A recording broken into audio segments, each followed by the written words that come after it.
তখন তো সম্পূর্ণ ভিডিওটা দেওয়া হয়নি। এখন ভগবানকে নিদ্রায় দিব। তো একে একে সবাইকে একটি একটি করে বালিশ দিয়ে নিলাম, ভগবানকে নিদ্রা দিব। এখানেও দিয়ে নিব। এই যে লক্ষ্মীনারায়ণকে দিলাম, রাধা মাধবকে দিলাম, পঞ্চতত্ত্বকে দিলাম। যে এখানে নৃসিংহদেবকে দিলাম, ছোট যেহেতু জায়গাটা হচ্ছে না তাই এইভাবে দিয়ে নিলাম। আমাদের যেমন শীত লাগে ভগবানের তো তেমন শীত লাগে, কিন্তু আমাদের সাথে এটা উচিত না ভগবানকে তুলনা করা।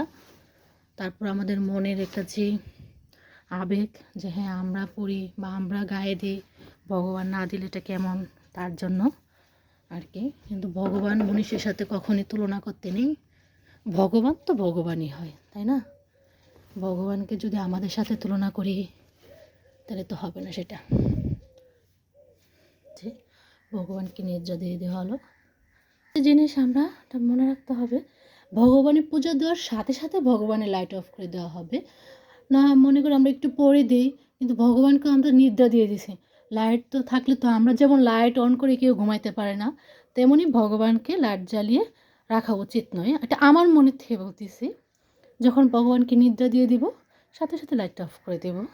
আমরা গ্রামেরা কীভাবে সন্ধ্যা দেয়, অবশ্য আমরা শহরেরা এভাবে সন্ধ্যা দেই না, কিন্তু গ্রামের মানুষ এভাবে সন্ধ্যা দেয়। প্রথম ভগবানের জায়গা খুব ভালোভাবে মুছে নিতে হয়।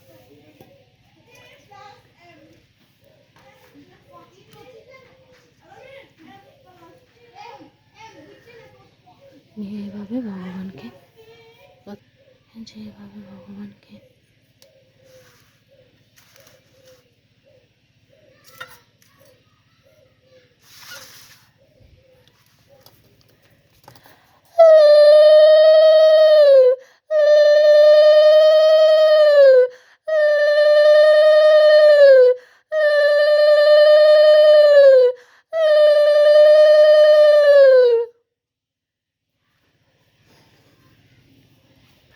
আমরা সবাই এভাবে ভগবানকে পূজা দিই। এই যে আমাদের বাহিরে তুলসী মহারানী, তুলসী মহারানী বাহিরে একটা পূজা দেওয়া হয়। যখন আমরা ঘরে পূজা দেওয়া হয় ওইখানে তুলসী মহারানীকে এভাবে পূজা দেওয়া হয়। এই যে তুলসী মহারানী।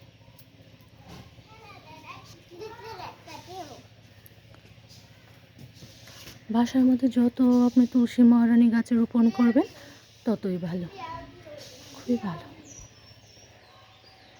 এই যে আমরা সম্পূর্ণ বাড়ি ঘুরে ঘুরে আপনার প্রদীপ, আগরবাতি, সবচেয়ে ভালো হয় আপনার যখন চুলা থাকে, চুলা দিয়ে ধূপ দেওয়াটা খুবই খুবই ভালো।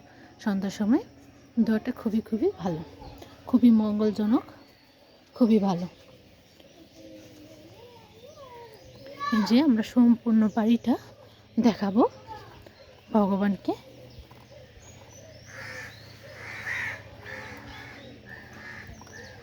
সম্পূর্ণ জায়গা দেব। আমার বেশি জায়গা যাওয়া হয় না, কিন্তু অনেক বড় এরিয়া, কিন্তু আমরা ওইখানে যেতে পারি না। আমরা